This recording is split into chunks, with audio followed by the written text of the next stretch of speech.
Olá pessoal, tudo bem com vocês?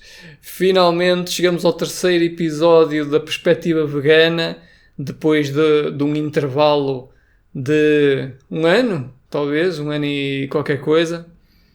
Mas desta vez surgiu uma situação nova que nós vamos ter que falar, que foi aquele documentário na RTP, na linha da frente, sobre... E se nós falássemos sobre os animais que são usados para consumo e qual é a sua capacidade de senciência, será que são conscientes, como é que são tratados e todos os temas relativos a isso. Claro que Perspectiva Vegana tem que dar o seu bitite sobre isso, por isso eu vou rever algumas das coisas. Em resumo, não desliguem já o vídeo ou o áudio se estiverem a ouvir isto em podcast, mas em resumo, fiquei muito contente por terem feito esta reportagem, este documentário. Nunca na vida pensei que... Eu sabia que o veganismo e que os direitos dos animais estavam bastante avançados, mas nunca pensei que estivessem no ponto de darem uma entrevista num canal generalista a uma hora nobre, logo a seguir ao telejornal, e mostrar as imagens e dar as informações que deram. Por isso, espetacular. Mas algumas das coisas eu gostava de dar a perspectiva vegana e de apertar um bocadinho sobre determinados assuntos que foram falados no documentário e dar assim alguns exemplos, porque algumas pessoas parece que ainda fazem uma distinção muito grande sem ter efetivamente nenhuma razão válida para isso. Por isso vou tentar dar assim uma visão geral sobre os animais e fazer algumas comparações que muita gente não vai gostar, mas paciência, também muita gente não gosta de ouvir dizer que os veganos são pessoas mais honestas e mais boas pessoas por causa de não causarem sofrimento animal, mas a verdade é que são. Por isso, eu sempre que digo isto, o pessoal, só os veganos é que são boas pessoas. Não é isso. O exemplo que eu normalmente dou é uma pessoa, a mesma pessoa, se for vegan ou não, é mais boa pessoa se for vegan do que se não for. Tipo, claro que se estivermos a comparar duas pessoas que uma dedica a sua vida toda a fazer ações de caridade e etc, mas não é vegan porque comprou uns sapatos de pele, por exemplo, é um bocado difícil dizer se essa pessoa é melhor do que outra pessoa qualquer ou do que por exemplo, um vegan que é vegan, mas que é má pessoa noutras áreas, não é? Um vegan não é uma boa pessoa. É do estilo, é alguém que é contra a exploração e a crueldade animal. É assim tão difícil. Não é difícil. Tipo, se fosse imaginem que era com cães. Uma pessoa que bate no cão é mais boa pessoa. Obviamente o contrário, não é? Uma pessoa que não bate no cão é mais boa pessoa do que uma pessoa que bate no cão. Claro que não vamos estar a comparar todo o histórico para trás do que é que essas pessoas fazem, mas naquela ação... Obviamente que é melhor não bater no cão do que bater no cão, não é? A menos que o cão esteja a pôr em risco a vida da pessoa e que ela tem que se defender. Isto é preciso uma pessoa ter cuidado com estes exemplos, porque há sempre alguém que diz mas então tu nunca vais bater num animal, quer dizer, então se tiver uma criança em risco porque um leão soltou-se... Olha que se mesmo assim se o leão se tivesse soltado, não sei se... Não sei, estava preso, mas porque tinha sido abusado. Bem, não vamos entrar por aí. Anyway, mais uma vez parabéns à Mafalda Gameiro por a jornalista que criou esta reportagem, este documentário, e à sua equipa também. E, ora bem, o que eu vou fazer é uma análise vegana de algumas das coisas que foram ditas no documentário. Assim, em modo geral, está muito bom para demonstrar o que efetivamente acontece. Falou sobre a senciência, consciência, sobre se existe ou não sofrimento nos matadouros. Quanto a isso, tipo, são aquelas coisas que são básicas para qualquer pessoa que pense nisto, mas que são escondidas de todas as outras pessoas que compram produtos animais. Mas pronto, vou falar assim de alguns pontos em específico e comentar algumas das coisas que foram ditas. A seguir, vou falar sobre a carta aberta que a Associação Nacional de Suinicultores disponibilizou para leitura da RTP relativamente a este documentário. E no final, assim, só para gargalhada, uma gargalhada assim um bocado sarcástica e negra, mas já estamos habituados, não é? Mas vou falar de um post de uma senhora doutora veterinária que, valha-me Nosso Senhor Jesus Cristo que estás no céu. Ok, mas depois vamos ver. Para já, vamos começar pelo documentário. Serão muito diferentes os animais que estimamos daqueles que trazemos para o prato. Será que todos eles têm consciência? Que todos eles sofrem? E que todos eles sentem? Esta ideia de que os animais, tipo, alguns não sofrem e alguns não sentem, qual é que é a lógica? É do estilo, será que são todos os outros animais? Tipo, só nós é que usamos o cérebro para sentir e para pensar e etc. Tipo, os outros animais têm o cérebro, mas o cérebro não funciona. É, tipo, os outros animais têm coração, tal como nós, para bombar sangue para o corpo. Têm pulmões, tal como nós, para poder respirar. Os que têm, não é? Os que não têm, não há hipótese. Têm fígado para... Sei lá para que é que serve o fígado, mas de certeza que serve para a mesma coisa nos outros animais do que para nós. Mas o cérebro não. O cérebro, nós temos o cérebro para pensar. Os outros animais têm o cérebro... não sei exatamente muito bem para quê. Alguns. Só alguns animais é que têm. É tipo, os animais que eu gosto, tipo o cão e o gato e alguns periquitos, têm o cérebro para pensar. Os outros animais que eu não gosto, não têm pensamentos, não sofrem, não sentem dor, não sentem emoções.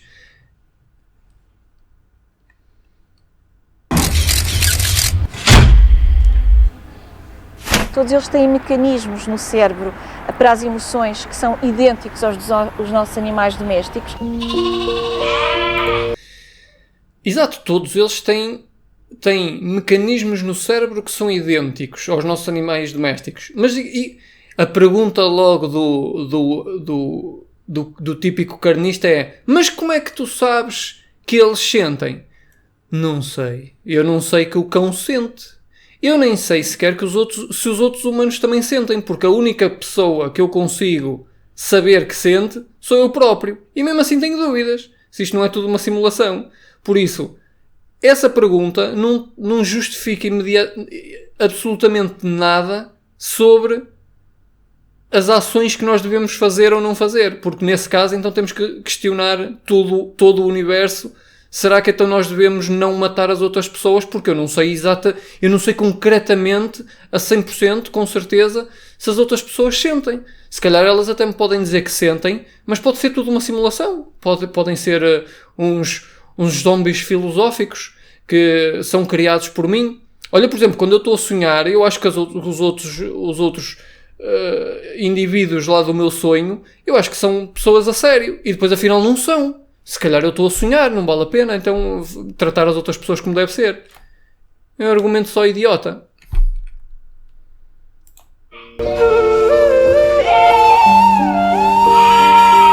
Ainda mal começámos a descortinar o tema e já muitos de nós nos questionamos. A maior parte das pessoas tem valores morais que incluem não fazer sofrer.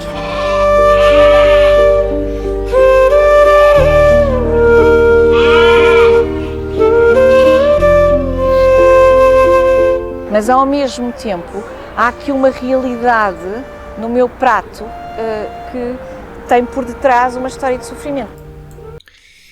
Esta questão do sofrimento é uma das coisas que foi mais ou menos uma constante neste documentário e que eu tenho grandes problemas com isto. Porque, claro, obviamente, que nós não queremos fazer os animais sofrerem, E quando eu digo animais, animais humanos, nem animais não humanos. Mas não é só o facto de nós não os fazermos sofrer que justifica então que podemos fazer o que nós quisermos. Porque então imaginem um caso de alguém que é drogado. Uma pessoa que é drogada, não sente absolutamente nada, fica sob anestesia, por exemplo, e um conjunto de pessoas abusam dessa pessoa. Será que houve algum problema? Ela não sentiu nada, estava anestesiada. Qual é que é o problema disso? Obviamente que tem problemas. Mesmo que, normalmente, depois surge o passo a seguir que é, não, mas essa pessoa depois vai acordar e vai sofrer por causa do que aconteceu, mesmo que na altura que do ato não estivesse consciente, depois no futuro vai sofrer por causa disso. Imaginemos que não sofre. É moral? Tipo, se a pessoa... Imaginemos que... Olha, assim um caso assim mesmo à extremo. Tipo, os veganos são extremistas, não é? Por isso, um caso extremo. Imagina que alguém dá uma droga qualquer a uma pessoa, ela fica completamente anestesiada, adormece e depois a outra pessoa faz o que quer com ela e no final mata. E tipo, ela não sofre nada. Anjinho, coitada, tipo, adormece e nunca mais acorda. Não sofre a adormecer, tipo, tudo tranquilo. Há algum problema ético com isto? Para mim, claramente há um problema ético com isto. Não sei qual é a vossa opinião, depois até podem deixar aí nos comentários, mas não é só o facto da pessoa não sofrer que causa ou sofrer que causa problemas éticos. Claro que, obviamente, se a pessoa sofrer e depois for morta, é pior, não é? Mas se não sofrer e for morta, continua a haver um problema ético. Portanto, qual é que é a justificação? E agora, agora vamos reduzir um bocadinho o extremo. E imagina que era um cão, pronto, porque normalmente as pessoas... não, tu não podes comparar humanos com animais, até porque os humanos nem são animais nem nada, mas pronto. Mas, ok, vamos começar por um caso mais não tão extremo. Um cão, tipo, dás um comprimido ao cão, o cão adormece e tu a seguir fazes o que queres com o cão e depois matas o cão. O cão não sente nada. Há algum problema ético? E depois, e relativamente a esta questão da pecuária, ainda temos outra questão, que é os animais estão a ser criados especificamente para depois serem mortos. Mesmo que eles não sofram, imagina que era com um cão, mais uma vez. Uma pessoa que cria cães para depois anestesiar os cães e no sono matá-los. Porque gosta. Porque basicamente é essa a única razão que o pessoal faz, não é? Porque não é preciso comer carne, portanto, a única razão que sobra é o gosto, ou tradição, ou qualquer coisa que vai cair na mesma ao gosto. Não sensitivo de palato, mas de gosto, prazer no sentido mais abrangente da palavra. Portanto, as pessoas... Imagina uma pessoa que cria cães para matar os cães e eles não sofrem. Há algum problema com isso? Se não vis problema, põe a questão mais uma vez em contexto humano e vê se não há problema. O problema é que os animais, nós e os não humanos, gostam de continuar a viver. Porque se não gostassem, terminavam a sua própria vida. Portanto, têm um interesse em continuar a viver, um interesse subjetivo em continuar a viver. Querem continuar a experienciar as emoções subjetivas que experienciam quando vivem a realidade do mundo. Portanto, estarmos a retirar essa capacidade, seja quem for, é estar a fazer uma coisa contra os interesses desse animal. Olha um bom exemplo, por exemplo. Olha um bom exemplo. Se for do interesse do animal nós acabarmos com a vida dele, por exemplo, imagina um animal que foi atropelado, que está em dor, em sofrimento extremo, que não há hipótese de o salvar, pelo menos não temos capacidade para fazer isso, muito provavelmente acabar com o sofrimento dele matando-o é a melhor coisa que se pode fazer, se não houver outra alternativa de o curar. Aí tudo bem. E porquê que tudo bem? Porque é no interesse do próprio animal. Agora, quando nós matamos o outro com o nosso próprio interesse em vista, acho que o problema é ético, é óbvio. Augusta Gaspar tem-se dedicado ao estudo do comportamento de várias espécies, das suas emoções, da empatia que os humanos desenvolvem para com os outros animais e a ética quando os usamos para fazer investigação. Muito dócil, muito mega. A questão da empatia é um bocado estranha, porque não é por causa de nós não sentirmos empatia por um determinado animal que então somos justificáveis, temos justificação de fazer o que quisermos, porque não sentimos empatia e então aparentemente é isso que é necessário para decidir se uma ação é incorreta ou não, é se nós sentimos empatia ou não. Isso não tem lógica.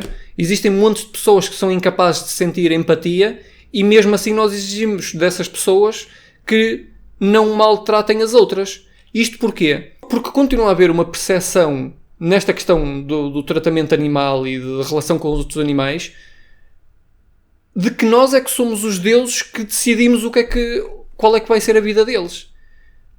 Nós não podemos decidir como é que tratamos os outros baseados em se temos empatia por eles ou não. Eu posso não ter empatia nenhuma com animal nenhum, nem com humanos. Imagina que eu não tinha empatia com humanos. Eu não gostava minimamente de humanos. Quanto mais sozinho eu pudesse estar, melhor.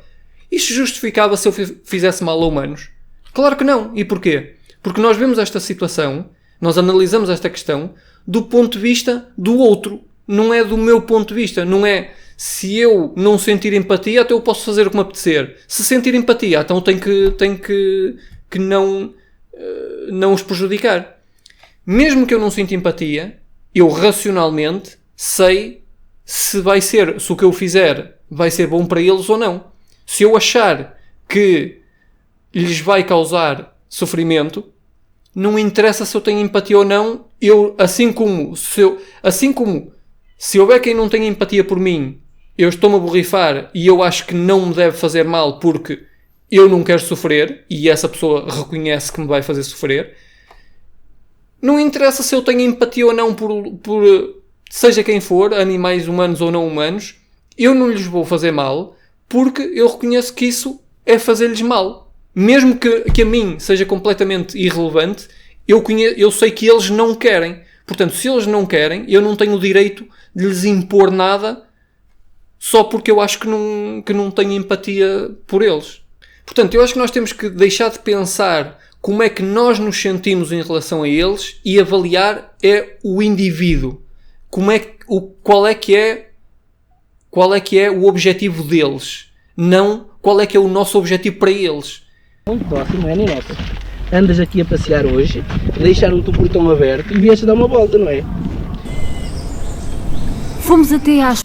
Reparem, ele está aqui a fazer festinhas, a falar com o porco ou com a porca, não sei se é uma porca ou se é um porco, mas está a tratá-lo como se fosse alguém por quem ele tem empatia, com certeza, porque se fosse uma pedra, de certeza que ele não ia estar a fazer festinhas à pedra, a dizer, então, estás aqui, vieste dar uma voltinha, abriram-te o portão, ali a fazer-lhe festinhas no lombo. Claramente esta pessoa tem empatia pelos animais. Mas o curioso, olha, reparem só como é que a dissonância cognitiva entra imediatamente quando lhe são perguntadas coisas mais comprometedoras. Que irão gerar leitões destinados às ementas da região da Bairrada. Com 2 meses de vida, as crias serão abatidas. O senhor alguma vez prescindiu de abater um animal seu porque se afeiçoou? Sim, mas não isto. Dentro de ovinos, caprinos e equinos. repara, sim, mas não isto. E ainda agora estava a fazer festinhas, a dizer, então, comunicação, a tentar comunicar com ela, para sentir numa voz tranquila, então vieste dar uma volta, abriram-te o portão e não sei o quê. E agora, alguma vez sentiu empatia e não quis matar animais? Não, mas não isto. Ou seja, quando toca na parte do espera aí que tu estás a matar estes animais, como é que te sentes quanto a isso? Os animais imediatamente passam a ser isto. Passam a ser objetos que estão ali só para serem engordados e mortos. Quando efetivamente se deixa a pessoa à vontade com o animal, é o carinho que se viu, ele a fazer-lhe festinhas, a falar com ele, a perguntar se ele estava, se tinha vindo dar uma voltinha, etc. Completamente desconexo estas duas reações desde o estar a fazer festinhas e a falar para o animal, para imediatamente a seguir tratá-lo como um isto, porque se ele não tratar como isto é demasiado duro psicologicamente. Dentro de ovinos, caprinos e equinos. Até que ponto os laços criados entre o ser humano e as outras espécies servem para definirmos o grau de consciência que atribuímos a cada animal? Tens o olho lavado, não? Ah, pequenina. Não servem, lá está. Eu não tenho que, mais uma vez, eu não tenho que criar laços absolutamente nenhuns, tenho apenas que respeitar as vontades dos outros indivíduos. Porque senão, os psicopatas, pessoal que não tem capacidade de criar laços de empatia com ninguém, estariam justificados em matar seja quem for, porque ele diz, não, eu não sinto nada, por isso posso fazer o que eu quiser. Não é assim que as coisas funcionam, amigo. É tipo, tu podes fazer o que tu quiseres quanto a coisas não sencientes. Agora, quando tens um objeto que afinal é um ser consciente, deixa de ser um objeto e tu tens que passar a tratá-lo como um indivíduo em vez de como uma coisa.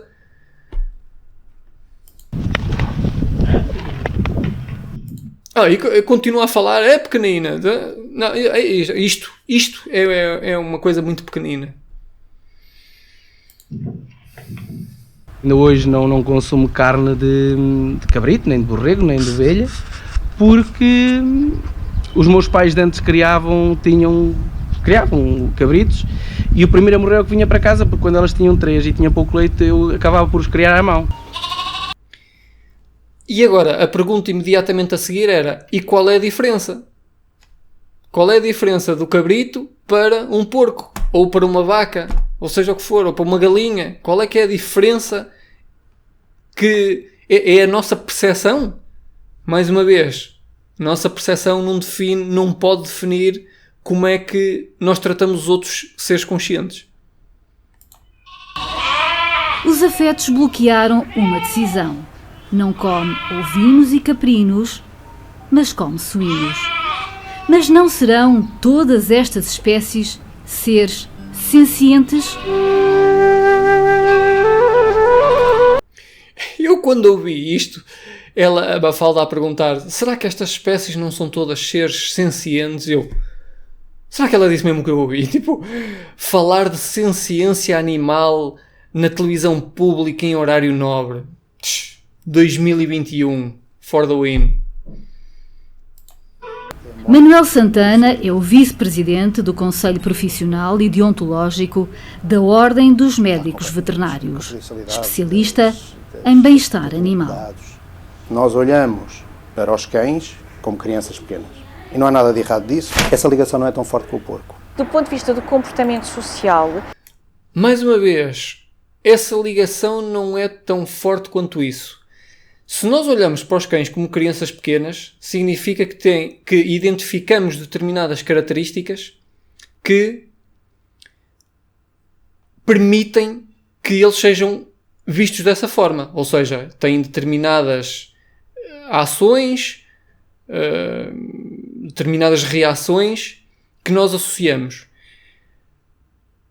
o facto de nós não termos tanto contacto com outros animais não significa que eles também não tenham.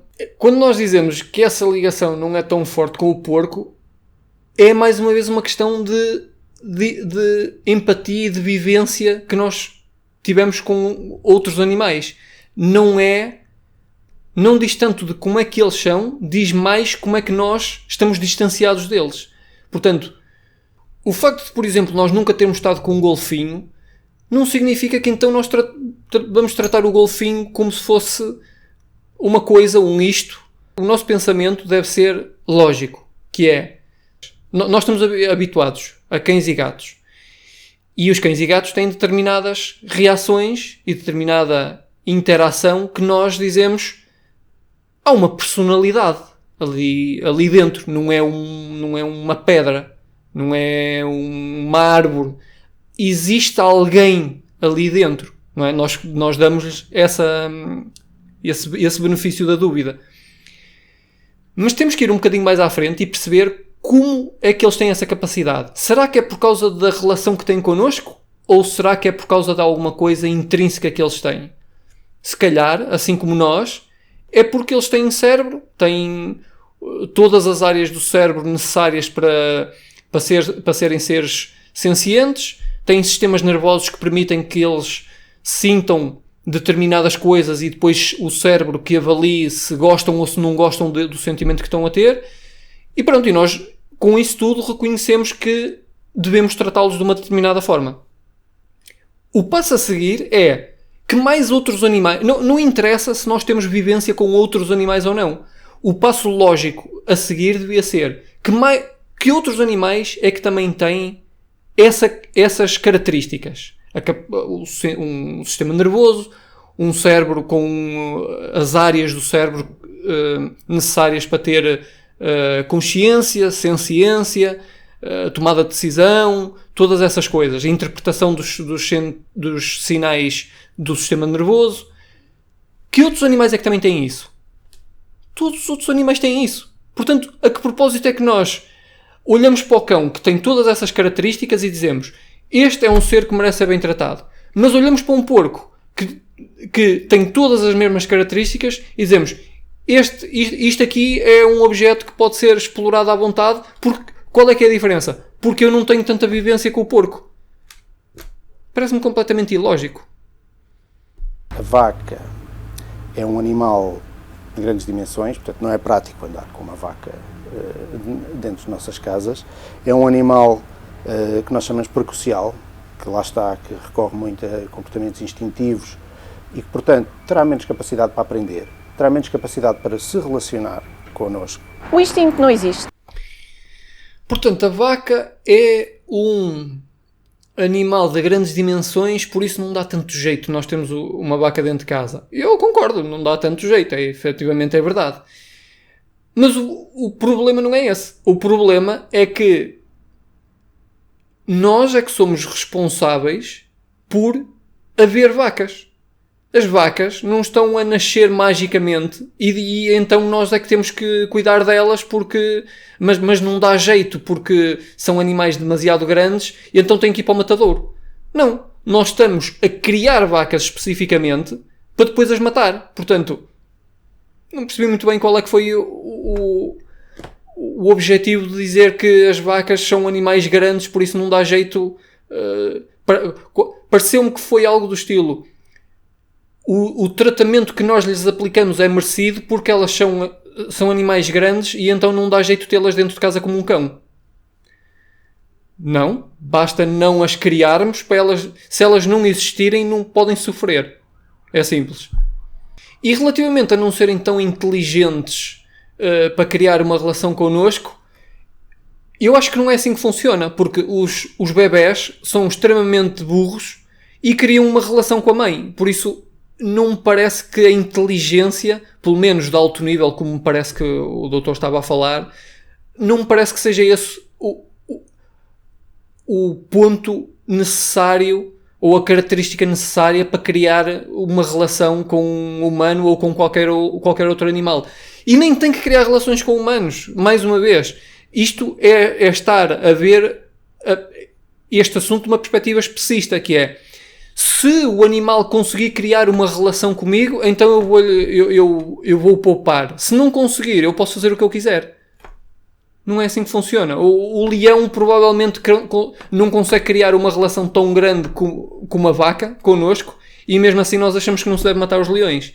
É só uma questão de percepção. A percepção, as percepções enganam muito. Nós temos que ver as coisas de uma forma mais lógica. A Declaração de Cambridge, um manifesto assinado em 2012 por conceituados neurocientistas internacionais, assegura que todos os mamíferos, aves ou até espécies como o polvo têm consciência. Mas que diferença tem feito sabermos que os animais também sofrem? A diferença que tem feito é que quando as pessoas usam a lógica para avaliar este conhecimento, tornam-se veganos.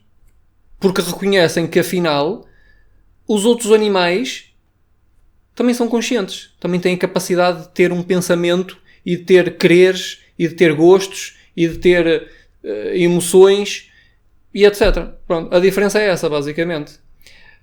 As pessoas que seguiam mais por desejos de degustação e por prazer sensorial tentam ignorar este conhecimento que já é, mais uma vez, como a própria Mafalda falou, já é mais do que sabido por cientistas, sociólogos.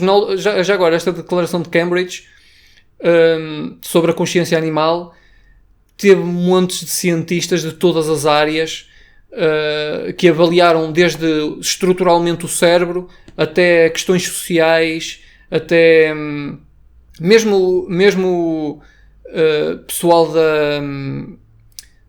das ciências da computação relativamente à inteligência artificial e assim. Tudo aponta desde a estrutura cerebral até as respostas instintivas e racionais. Tudo aponta para que estes animais tenham consciência, independentemente se é exatamente igual à nossa. Provavelmente não é, mas também nunca se saberá, porque, mais uma vez, eu não sei que a minha consciência é igual à de qualquer outro ser humano. Portanto, mas o ponto nem sequer está aí. Tipo, os animais têm consciência, não são uns autómatos, não são mais uma vez uns zombies filosóficos que só fingem que respondem ao mundo. Não, eles têm... Existe uma personalidade, são tipo uma pessoa, não uma pessoa humana, obviamente, mas tendo personalidade é a origem de nós chamarmos pessoa. Por isso, são pessoas não humanas. Se nós pensarmos no sofrimento dos animais, isso causa-nos sofrimento. Eu lembro-me dos leitões a saírem mortos, se nascerem com deficiência, podem. Para algumas pessoas causa, para outras não. Mas mesmo para as que não causa, não interessa. Mais uma vez, é a visão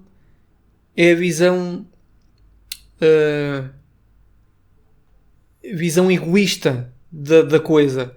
Que é, se a mim me causar sofrimento, então eu não vou fazer mal a esse ser. Se não causar sofrimento, estou-me a borrifar o que é que o ser quer ou não quer, a mim não me causa sofrimento, faço o que eu quero. Um bocado manhoso. Quando nós atuamos não é bem por surpresa, é porque há ali um fator que nos faz visitar aquela exploração. Mas naturalmente também somos surpreendidos. Pode-se ir ao extremo de ter que encerrar uma exploração. Ir ao extremo de ter que encerrar uma exploração, eu diria que bastava que a exploração estivesse a explorar. Não é? Tipo, é um bocado estranho. Uma pessoa acha que é tão óbvio que não devemos explorar seres humanos, mas explorar outras espécies, se for feito como deve ser, então tranquilo. Nem que depois, efetivamente, o final da exploração seja uma visita ao matadouro da qual já não saem de lá vivos, mas se a exploração do animal estiver a ser feita de forma correta, entre aspas, não é? Então não há razão para fechar a exploração. Imaginemos que era uma exploração de cães e a doutora dizia: se a exploração destes cães estiver a ser bem feita, não há razão para nós fecharmos esta exploração de cães. É a dualidade de tratamento e lógica que nós temos atualmente, é esta. É importante para nós termos uma maior rentabilidade. Quando os animais não se sentem bem, normalmente nós não conseguimos ter rentabilidade porque falta sempre alguma coisa.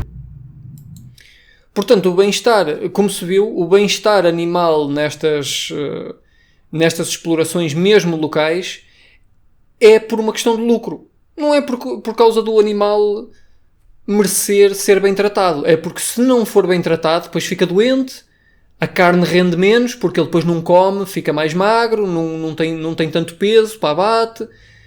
Muitos morrem se não forem corretamente cuidados, morrem, e então é que é uma perda total. Teve-se ali a gastar montes de comida para alimentar o animal para ele depois morrer. Olha, não serve para nada.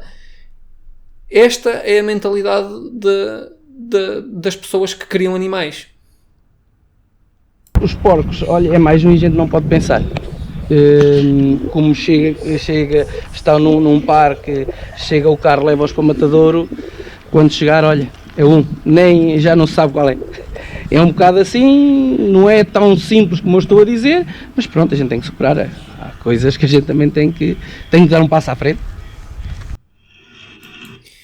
Pois, eu acho que era melhor nesse caso dar um passo atrás e repensar esta atitude, porque se nós vamos às vezes até ter nomes, porque este senhor só tem à volta de 30 porcos, trata-os a fazer festinhas o melhor que consegue, deixa-os estar ali numa zona aberta, fala com eles,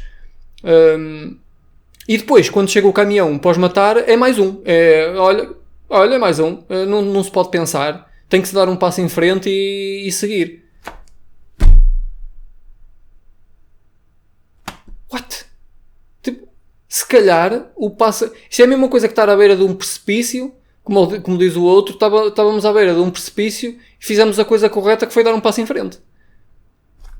Não. Tipo, se calhar mais vale reconhecer que se calhar estamos errados e não devemos estar a fazer isto, e se temos que tomar assim uma atitude tão 180 do que se tem feito até ao momento de chegar o caminhão, que é fechar os olhos e pensar que afinal é só mais um e deixá-lo ir para o matadouro, se calhar é melhor repensar a atitude toda e dizer, espera aí, será que eu devia estar a fazer isto? Eu se calhar podia estar a fazer outra coisa qualquer que não implicasse matar seres sencientes. Olha que se calhar, em vez de dar um passo à frente, dar um passo atrás, se calhar não era pior.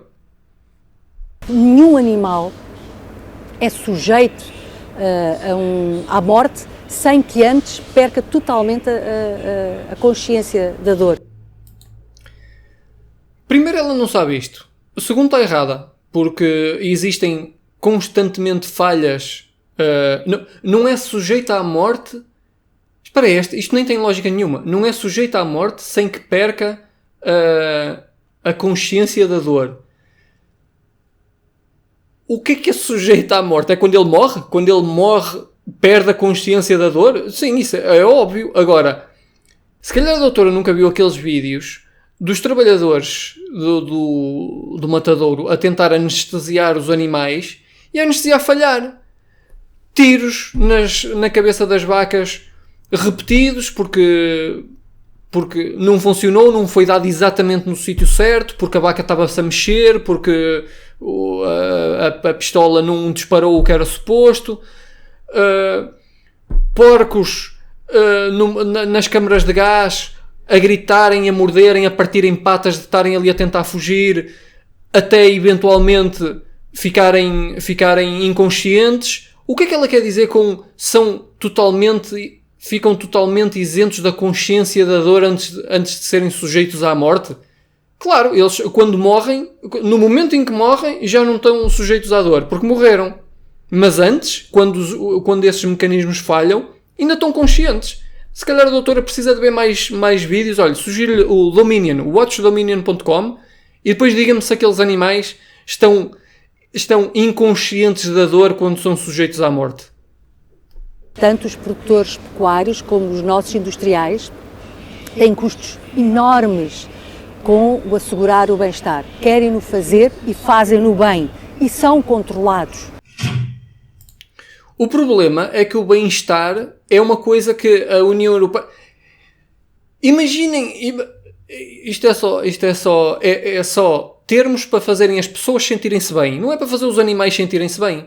Porque, sabes como é que era bom para o bem-estar animal? Sabes como é que era? Era deixá-los estar quietinhos. Era não os matar. Isso é que era o bem-estar animal. Agora, se vocês acham que o bem-estar animal é pôr os porcos numa câmara de gás, ou as galinhas num banho elétrico, ou as vacas na frente de uma pistola apontada ao cérebro, e ver estes métodos todos a falharem ou a demorarem até retirarem a consciência do animal para depois ele ser morto, e mesmo assim vê-se muitas falhas que estes métodos não funcionam e depois, eventualmente, como todos os outros animais, levam uma facada no pescoço e vê-se que eles estão ali a sofrer porque estão semi-anestesiados, quase não se conseguem mexer, mas conseguem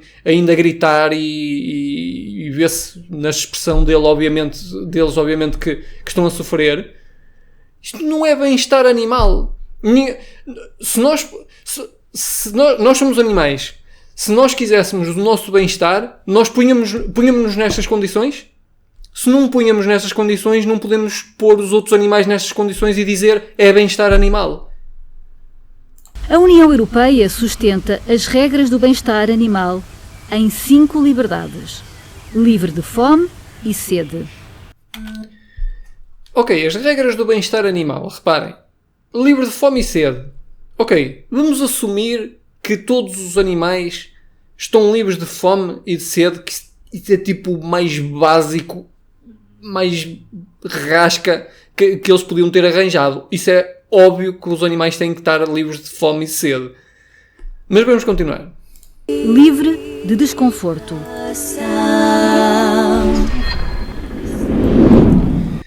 Livre de desconforto. Portanto, quando os animais estão presos nas suas jaulas, estão extremamente confortáveis. Como se viu, quem viu este documentário e quem viu outras câmaras escondidas de explorações animais. Porque o pessoal tem que perceber que quanto menor for a jaula, mais animais eles conseguem ter no mesmo espaço. Portanto, o que é que achas que eles vão fazer? Achas que eles vão, dar todo o espaço possível e imaginário a um animal para ele estar livre? Claro que não. Vão tentar, porque, mais uma vez, o objetivo destas pessoas é o lucro, não é o bem-estar animal. O bem-estar animal é uma coisa que eles são obrigados a fazer e que, se não, levam alguma multazita que, mesmo assim, sabe-se lá quanto é. Mas... claro que eles querem maximizar o seu espaço, portanto vão arranjar as condições mais apertadas possível para conseguir ter o maior número de animais no mesmo armazém. E claro que eles aqui estão a mostrar uns campos gigantescos, mas 90 e... se calhar aqui em Portugal é menos, mas a estatística mundial, aproximadamente entre 90 e 95% dos animais, ou até mais... Agora não tenho a certeza, mas vamos então apontar para o mais baixo. 90% dos animais são de factory farms, não são de free range, que eles andam no campo quando querem. Estão fechados num armazém e possivelmente dentro do armazém, dentro de jaulas. Livre de dor, ferimento e doença. Livre de dor, sofrimento e doença. Portanto, porquê que 90% dos antibióticos que são feitos são destinados à agricultura, à pecuária? Se eles não tivessem dor, se eles não tivessem sofrimento, nem doenças, não era preciso dar-lhes antibióticos.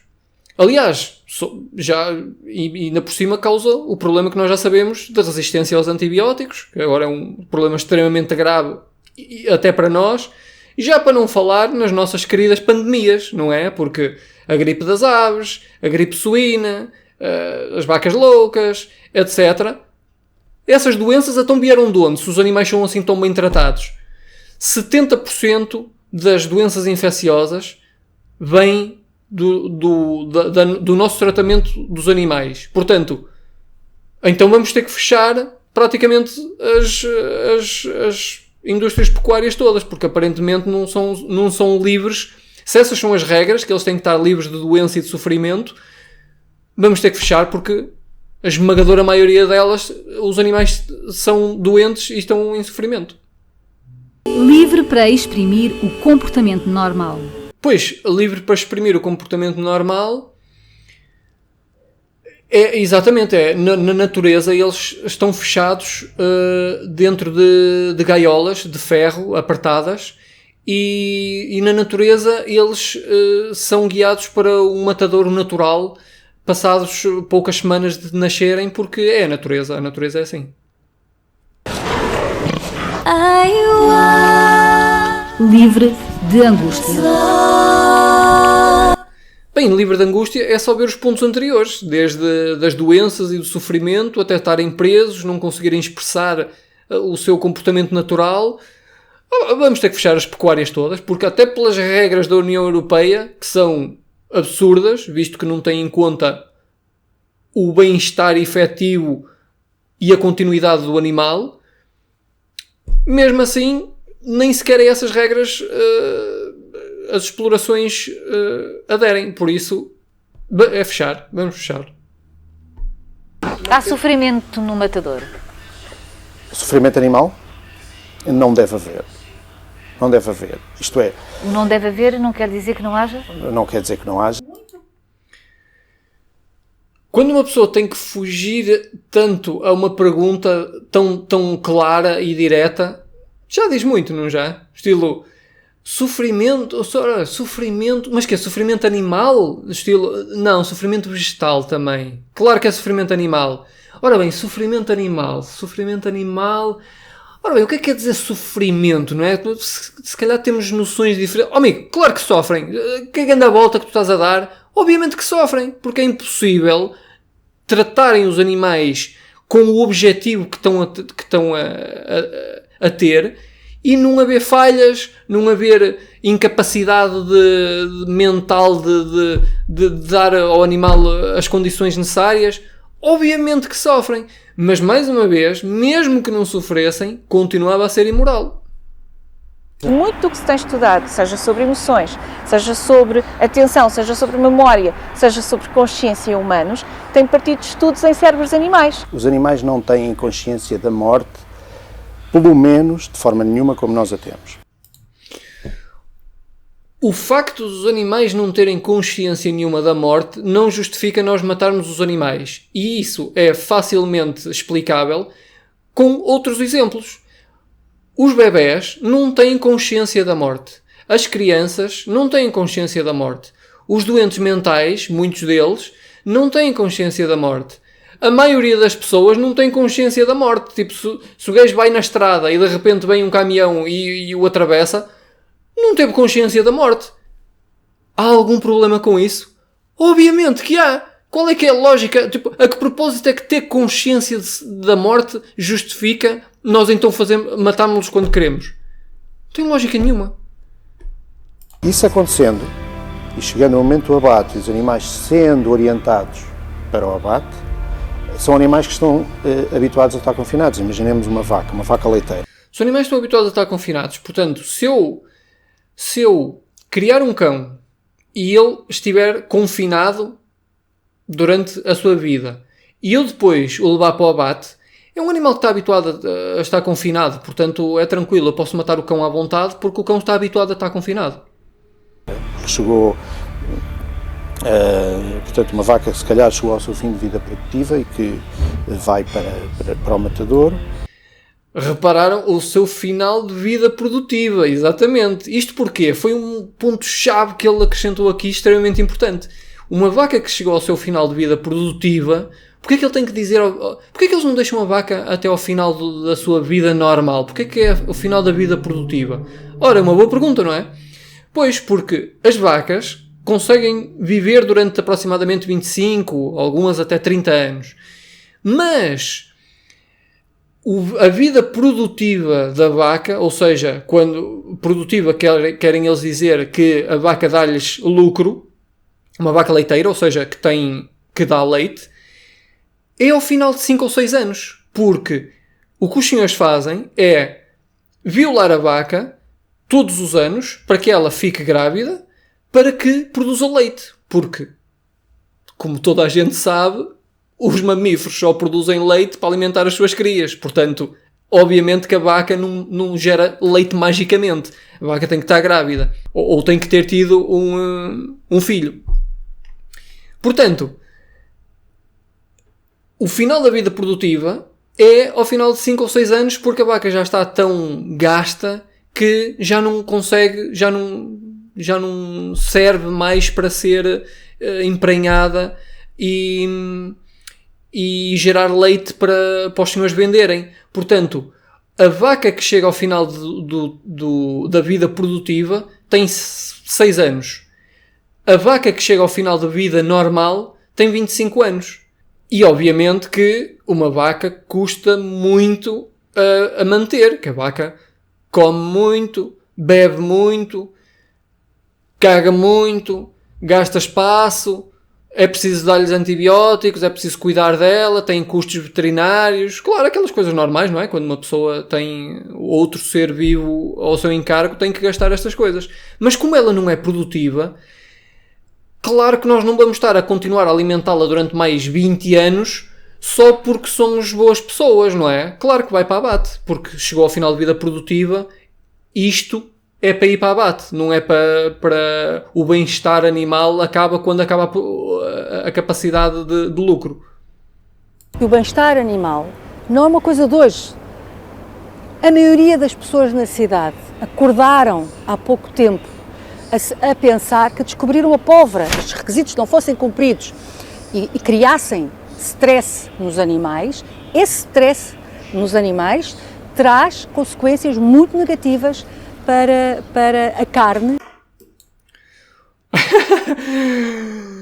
Ai, Jesus! O stress nos animais traz consequências muito negativas para a carne.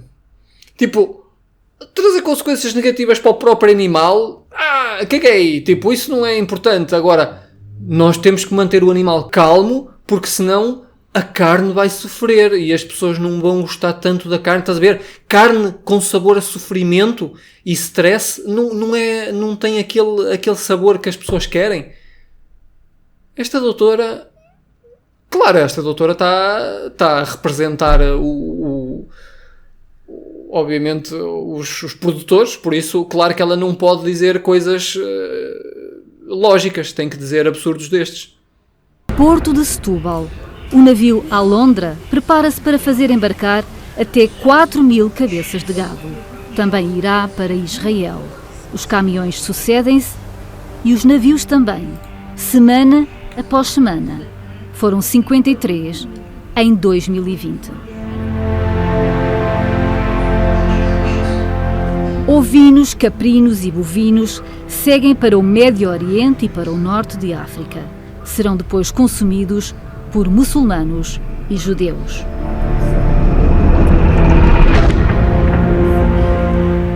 E em que condições seguem viagem?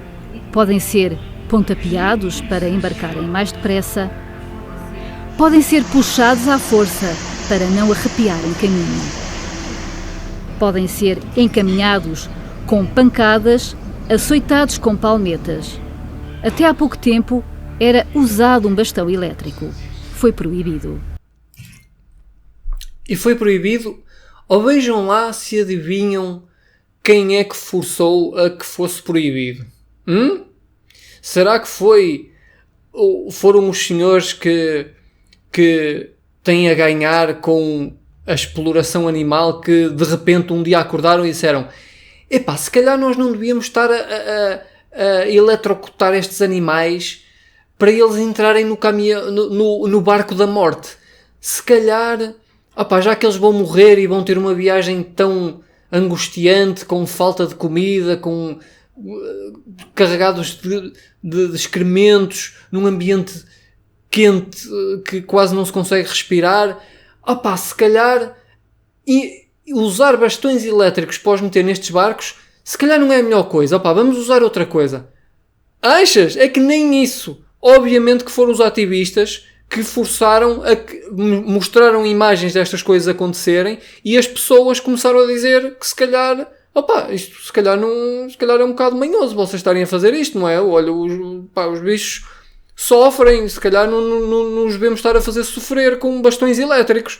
E então foi banido. Portanto, se nós deixarmos para estas indústrias e para a União Europeia, que os lobbies controlam basicamente as decisões, se nós deixarmos para essas pessoas e essas entidades para definir o bem-estar animal, nunca vai ser um bem-estar que vocês gostassem de ser submetidos a esse bem-estar. Tem vindo a crescer o número de animais que saem de Portugal.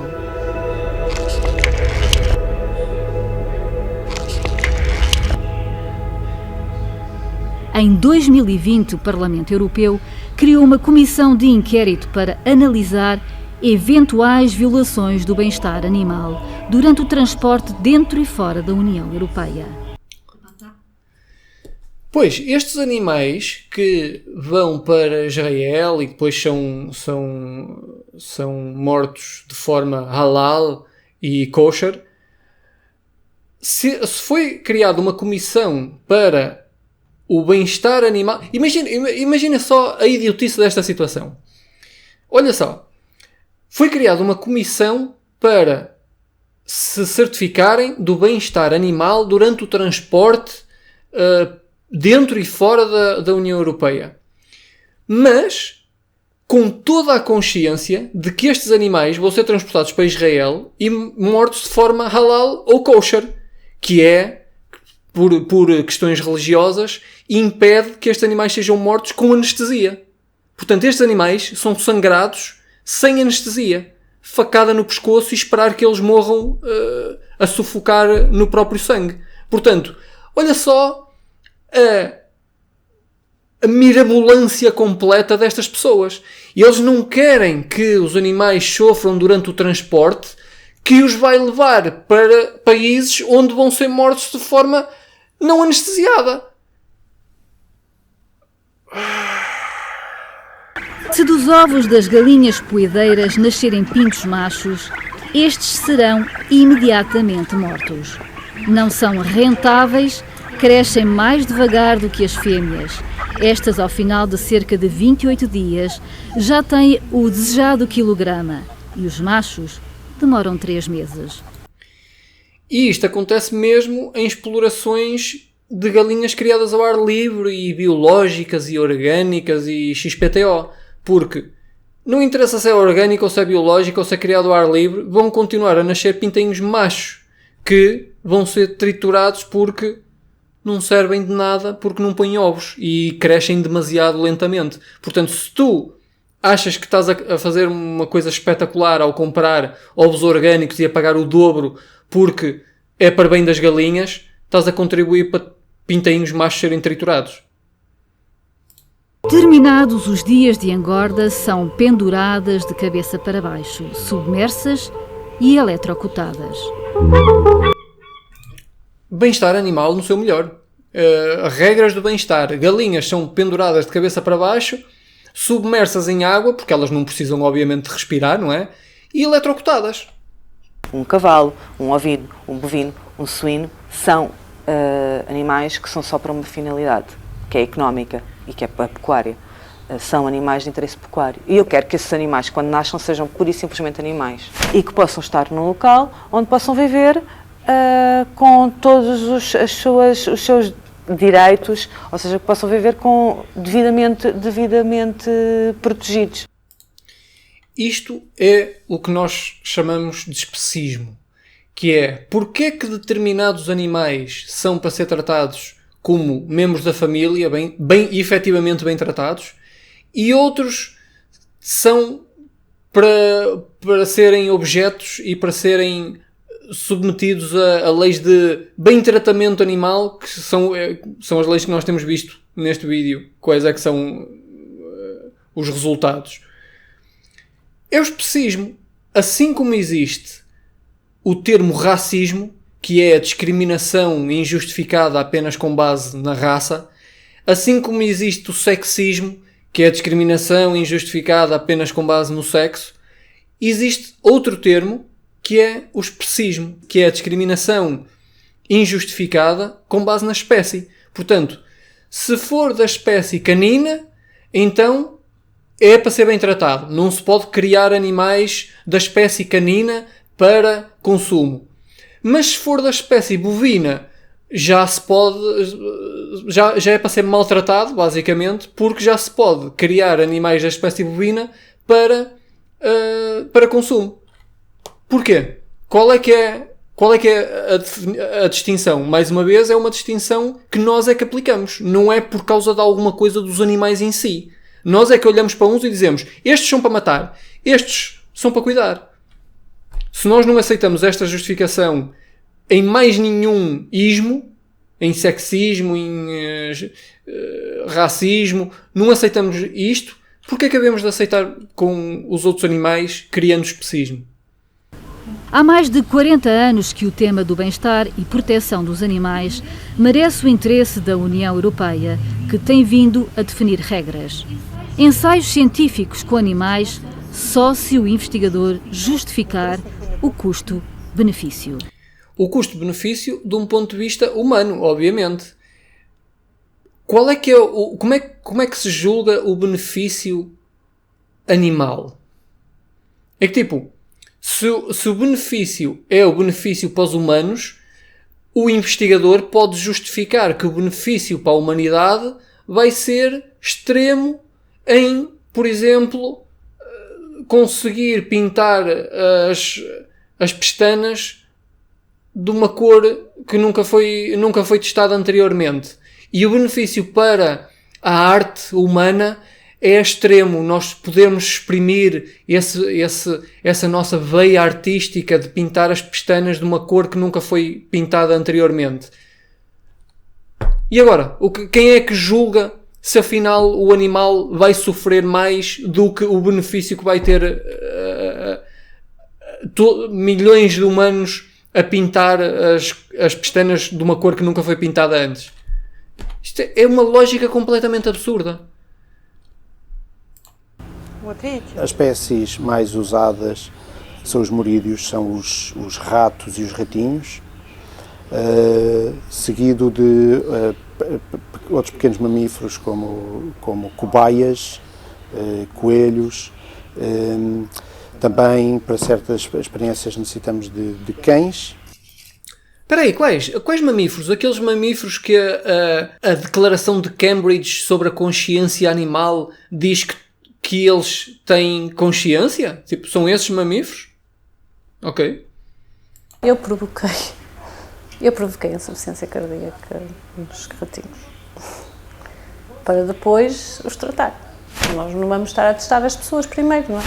Nós não vamos estar a testar nas pessoas primeiro. Portanto, vamos usar outros seres conscientes que têm provavelmente um grau de consciência um bocadinho inferior ao nosso, ou até consideravelmente inferior em alguns animais, para testar neles. Portanto, para esta lógica ser consistente, então nós também devíamos testar primeiro em humanos que tenham menos consciência, porque nós não vamos estar a testar em humanos que têm a consciência que nós temos, não é? Temos que testar primeiro noutros humanos mais inferiores. Já os ratos às vezes olhavam para mim, uma pessoa sente, pronto, e assim, imagina um cão. Na hora da morte olhar para nós, aqueles olhos ficam, sempre. Exatamente, e por isso é que nós somos veganos, porque nós percebemos que o animal não quer estar naquela situação e olha, não é preciso falar, basta olhar com os olhos que nós percebemos perfeitamente. E mesmo que não percebêssemos, nós sabemos que eles não querem morrer. Portanto, nós não temos o direito de os matar só porque queremos testar uma porcaria qualquer que se calhar nem vai ter aplicabilidade em humanos. Porque isto é outra questão. Nós testamos nos animais porque os animais são seres inferiores. Mas, por outro lado, nós atribuímos-lhes características suficientemente equivalentes aos humanos, porque senão não adiantava nada estarmos a testar em animais, não é? Era a mesma coisa que estar a testar num extraterrestre que não ia ter replicabilidade nenhuma nos humanos. Portanto, por um lado, nós achamos que eles são suficientemente parecidos para testar neles, mas por outro, rejeitamos que eles são tão parecidos que não sofrem e que nós estamos justificados em fazer-lhes esses testes. Isto é tipo...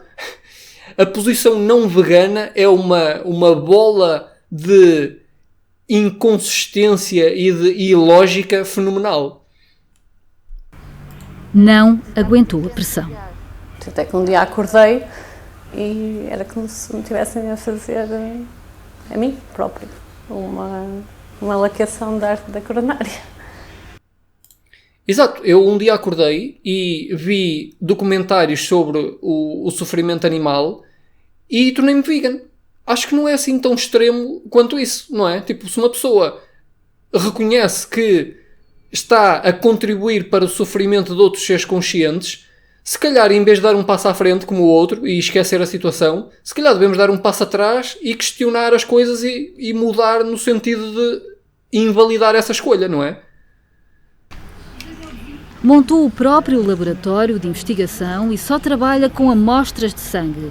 Os modelos celulares substituem a infecção intencional e a morte de animais.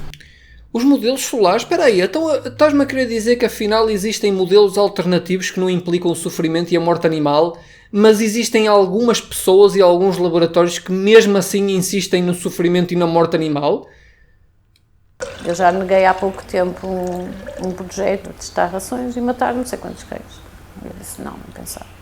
Existem projetos que testam ração animal para eventualmente matar cães. Até nem estamos a falar dos outros animais mais inferiores, tipo o porco ou a galinha, não é? Que são mais inferiores. Cães. Existem ainda testes laboratoriais para experimentar ração que matam cães. Tentar negar que o touro não sofre porque está confinado a um espaço sem ter uma proteção. Dizer que não sofre porque não sente as bandeirilhas na altura, os ferros na altura em que é ferrado, porque tem endorfinas e está num estado de excitação que não lhe permite sentir, não faz sentido. Vamos dizer que não sente. Vamos dar endorfinas a um cão para ele não sentir e depois vamos lhe andar aí a espetar ferros. Vocês concordam? O pessoal que concorda aí com as touradas, concordam com darmos endorfinas a um cão de forma a que ele não sentir e depois espetá-lo e ele andar aí a sangrar e a correr atrás de nós? Consistência e lógica. Vamos aplicá-las. Eu acredito que existem aqui determinadas componentes morfológicas do animal e de questões também genéticas que lhe permitem, digamos assim, passar ao lado da dor. Eu acredito que existem componentes morfológicas do animal e genéticas relativamente aos toureiros que lhes permite passar ao lado da dor. Portanto, vamos trocar o touro pelos toureiros porque eu acredito. Não há estudo nenhum, não há provas nenhumas. Aliás, as provas apontam para exatamente o contrário, mas eu acredito. Por isso, vamos meter lá os toureiros lá no meio e ver o que é que acontece. Ou seja, eu também não tenho a certeza se é assim ou não. Tipo, eu acredito que os toureiros, devido a respirarem o mesmo ar que o touro, porque o touro não sente por causa de questões morfológicas e genéticas, não é? Portanto, eu acredito que respirando o mesmo ar, o toureiro também ganha esse superpoder de não sentir a dor. Portanto, vamos meter o toureiro lá no meio, sem cavalo, sem bandarilhas, sem nada, vamos deixar o toureiro só juntamente com o touro. E depois o que acontecer, olha, é o que acontece, porque morfologicamente e geneticamente eu acredito que o toureiro não sente dor. O touro sofre, mas não parece que as pessoas que estão a assistir a uma tourada estejam muito conscientes disso. Se as pessoas não estão conscientes disso, então se calhar nós não devíamos basear as nossas ações nas respostas dessas pessoas. Se calhar devíamos fazer estudos e confiar nos resultados dos estudos. Não é? Tipo, nós não vamos justificar nem desculpar seja que outra ação for, porque as pessoas não estão conscientes disso. Tipo, se aquilo está a resultar em sofrimento e nós temos dados que comprovam que está a resultar em sofrimento e em abuso animal e todo um conjunto de outras coisas que nós rejeitamos, não interessa se as pessoas que estão lá e que pagam porque gostam de ver, se estão conscientes ou não estão conscientes. Se estão conscientes, pior ainda. Se não estão conscientes, paciência, acaba-se e acabou. O peso cultural desencadeia comportamentos em massa, seja perante um espetáculo, uma manifestação de opinião, uma tomada de decisão ou na hora de ir às compras. A cultura nunca definiu a moralidade. Se isso fosse verdade, então era aceito, era moral bater nas mulheres, porque sempre foi cultural, os homens sempre bateram nas mulheres, então as mulheres sempre foram inferiores aos homens, é cultural. Na Arábia Saudita as mulheres são oprimidas, é cultural, por isso é moral. Os homossexuais são apedrejados, é cultural, por isso é moral. Nós não podemos definir a moralidade em termos de cultura, senão há 200 anos atrás ou há 150 anos atrás a escravatura era perfeitamente moral porque era cultural. Não tem lógica nenhuma. O consumo de carne ao longo da história nem sempre foi acessível a toda a gente. Mas nunca foi tão barata como agora. Cada português ingere, em média, 119 quilos de carne por ano. E segundo um recente estudo da União Europeia, o preço é para os portugueses o fator mais importante na hora de comprar. Pois, e será que este preço é por causa de apoios que existe para esta indústria? De externalidades e etc? É porque, assim, os animais não vivem do ar. Portanto, como é que estes animais são alimentados com plantas, mas as plantas são mais caras do que os animais? De onde é que vem? Tipo, a equação não bate certo.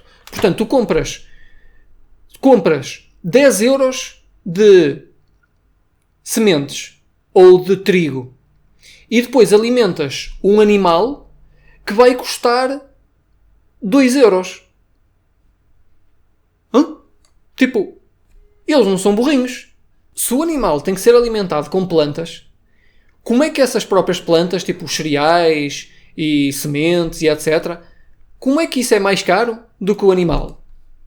Não é mais caro que o animal. O animal fica muito mais caro. É muito mais caro nós alimentarmos um animal e depois, durante meses, às vezes anos, mas durante meses, e depois comer esse animal. Como é que isso é mais barato do que comer a própria comida que o animal estava a comer? As sementes e os cereais e as frutas e etc. Apoios, subsídios, externalidades, quando, por exemplo, se precisa de comprar espaço para ter uma criação pecuária, tem apoios para esse espaço. Todas essas coisas, o tratamento de resíduos, por exemplo... Toda essa indústria cria um conjunto de problemas que o nosso Estado e a comunidade europeia e nós todos estamos a pagar para essas coisas. Claro que depois chegamos ao supermercado e 1 quilo de frango custa 2 euros. Pois custa. E as outras coisas? E o preço dos nossos impostos que foi usado para suportar, para apoiar a comida para esse animal? E o preço dos nossos impostos que foi para... o tratamento dos esgotos, que não foi tratamento nenhum, porque eles mandaram para o mar e que eventualmente nós também vamos pagar. E o preço dos nossos impostos, que foi para os problemas veterinários que eles tiveram e os apoios para a medicina para tratar os animais. Todas essas coisas saíram do nosso bolso já a montante. E depois, quando nós vamos ao supermercado, ficamos como é que é possível que este frango é tão barato? Pois, não é. Tu pagas os 2 euros ali, mais os 20 euros que já pagaste de impostos que foram para coisas para criar o frango. Nós aceitamos como natural o consumo de alguns produtos cárneos, seja vacas, porcos, galinhas, mas depois rechaçamos completamente e ficamos revoltados quando há pessoas que consomem, por exemplo, o cão ou o gato. Exato, isso basta ver, por exemplo, mais uma vez isso é uma questão de consistência. Quando sai um vídeo de alguém a comer cão na China, por exemplo, no festival de Yulin, em que eles matam cães para comer, porque mais uma vez é tradição, lá é moral porque é tradição, vês? Mas isso o pessoal, aí mensagens tipo os chineses são isto, os chineses são aquilo e não sei o quê, que cambada, e, muito, muito exaltados e que até a propor violência contra as pessoas que fazem isso. Mas quando um vegan diz vocês estão a bater mal, deixem mas é as vacas viver e as galinhas e os porcos e os patos e não sei o quê, ei, que extremista, opa, extremista, vamos ser menos extremistas. Consistência zero é o que é. Eu gostava que não me tivesse contado nada, eu gostava de não ter sabido disto, eu gostava de não ter visto este vídeo, eu gostava de não ter lido esse artigo. Há muita gente que diz isto. Pois, isto é o que se chama ignorância intencional, que é, eu agora já sei que, e até se pensar bem para outros casos em que não tenho a certeza, muito provavelmente estou a causar sofrimento ao comprar estes produtos, mas em vez de mudar, o que eu vou é lamentar-me por ter visto a realidade das coisas. Portanto, eu vou continuar a fazer uma coisa que eu estou contra, que eu não gosto que aconteça, mas vou continuar a fazer porque eu gostava era de não saber que isto acontecia. E pronto, olha, mais uma vez, parabéns à Mafalda Gameiro por esta reportagem que foi, acho que foi um abrir de olhos para muita gente. Gostei muito que isto tivesse passado em horário nobre, porque agora é que não há hipótese nenhuma, se é que já não havia, tipo as pessoas às vezes dizem mas eu não sei se isso é bem assim, eu não sei se os animais... Quem é que diz que os animais têm consciência? Não sabe, tipo eu não tenho tempo para ver os estudos e não sei o quê. Não é preciso ver estudos, agora já sabes. Agora, o que eu gostava de saber era o que é que o pessoal vai fazer em relação a isto.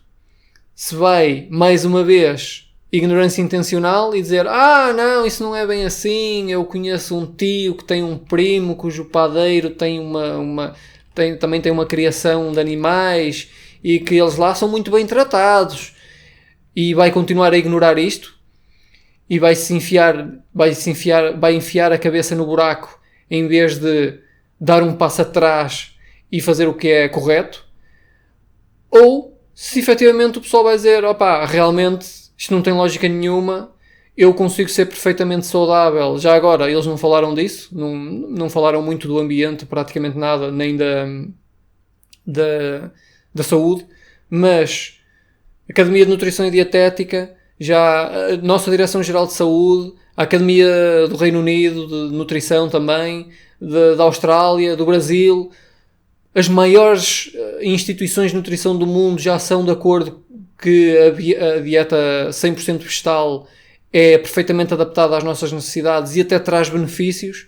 Portanto, não há esse problema. Em questões ambientais, obviamente que é muito melhor, porque os animais comem muito mais do que nós, portanto qualquer produção vegetal tem um impacto muito menor se nos for dada a nós diretamente do que se for dada durante meses a animais para depois nós comermos o animal. Portanto, em questões ambientais também é consideravelmente melhor.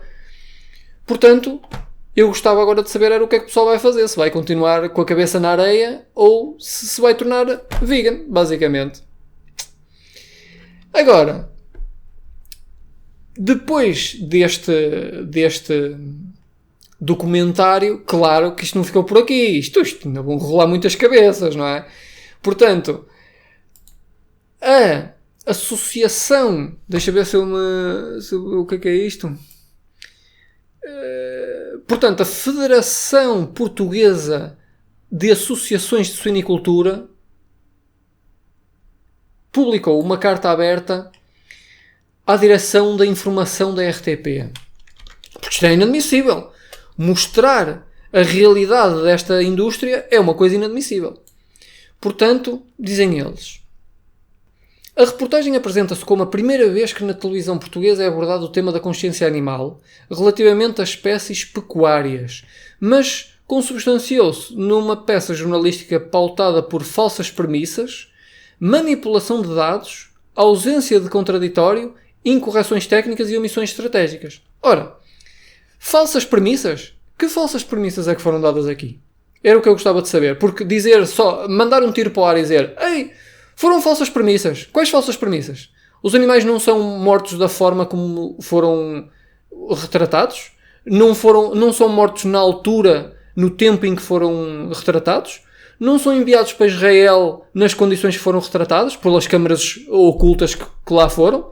Tipo, é suposto nós não acreditarmos no que está filmado pelos ativistas, mas é suposto acreditarmos no que os pecuaristas dizem. O que eles dizem é o que é efetivamente verdade. Quando nós deixamos lá câmaras escondidas, não, isso foi, epá, esse barco foi calhou mal, só aí é que correu mal, só dessa vez é que correu mal, nós temos uma pontaria do caralho. Manipulação de dados. Como assim? Quais dados é que foram manipulados? As galinhas não são penduradas de cabeça para baixo e mergulhadas num banho eletrocutante? É essa manipulação de dados? A ausência do contraditório. Aqui, de facto, deviam ter chamado mais pessoas, embora tivesse lá, obviamente, pessoal da ausência do contraditório. Eu nem sei o que é que eles querem dizer com isto, porque foi desde pessoal da tourada a responsáveis pelo bem-estar animal, pelas regras, a representantes das associações. Isso não é o contraditório? Isso é isento?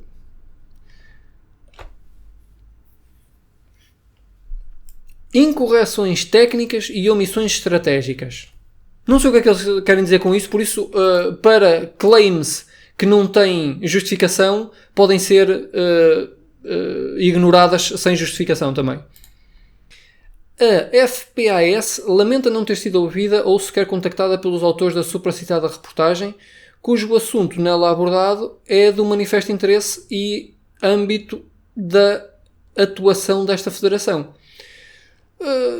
Pois, podiam ter sido contactados. Agora, o facto de não terem sido contactados não significa que fosse fazer alguma diferença, porque assim como nós vimos a treta de resposta do eu acredito que os touros não sentem dor, muito provavelmente não íamos conseguir obter uma resposta mais lógica desta federação, visto que os factos são os factos, não há forma de fugir.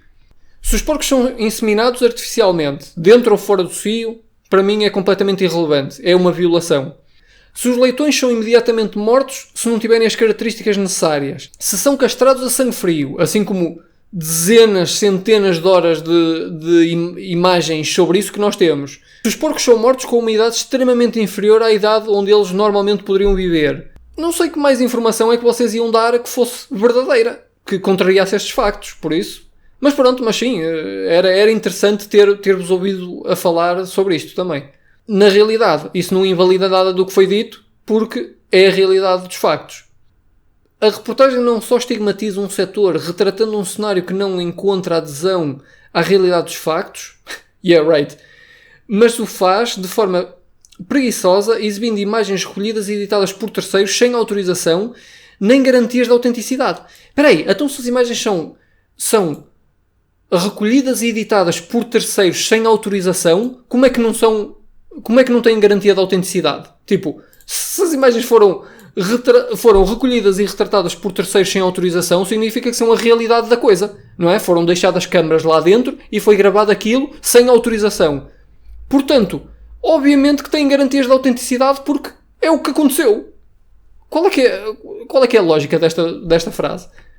Para além de erros factuais sobre a fisiologia dos suínos e as práticas de maneio veiculadas pela peça, as práticas de maneio, estás a ver, de tratamento, de violação, basicamente. A FPAS considera particularmente gravosas as afirmações de alguém que se identifica como engenheiro zootécnica relativas à prática de inseminação artificial supostamente praticadas em mamíferos fora do período cio. Claro que são gravosas, obviamente. E agora, são verdadeiras ou são falsas? Isso é que era interessante saber, não é?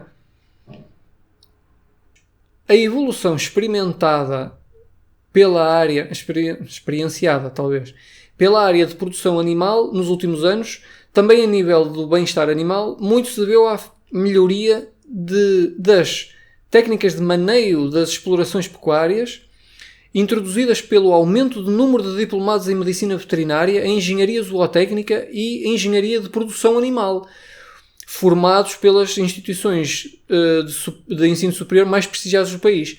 Pois é, o problema é que estas pessoas são, na esmagadora maioria, não veganas. Portanto, elas não estão propriamente preocupadas com o bem-estar animal, porque, ao fim e ao cabo, elas querem comer carne. Portanto, não podem levar este bem-estar animal ao que devia ser, porque senão têm que deixar de comer carne. Portanto, estas cedências que eles têm que fazer, claro que não vai ser o bem-estar animal que devia ser, porque o bem-estar animal que devia ser invalida a produção de carne e o consumo de carne.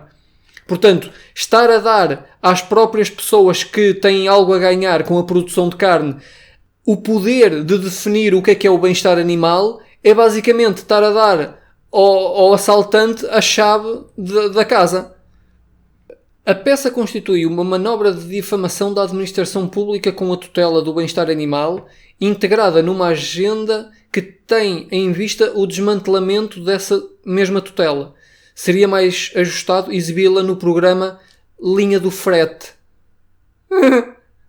Linha do Frete. Sabes o que é um frete? Um frete é vocês terem que ter tantas regras para fazer uma atividade tão imoral como matar seres conscientes por simplesmente prazer degustativo. Isso é que é um frete. Vocês gostavam era de não ter absolutamente regras nenhumas, que aí é que então podiam produzir milhões e milhões de toneladas de carne a mais, não era? Pois é, mas nós estamos aqui para chamar à razão e para mostrar estas coisas, não se preocupem. A FPAS não pode deixar de condenar que o canal público em horário nobre exibe uma peça que nada mais é uma tentativa de manipulação da opinião pública sobre um setor que num ano extremamente difícil... Espera aí, manipulação da opinião pública que é ao mostrar a realidade da situação? Tipo, isso não se chama manipulação da opinião pública, isso chama-se informação.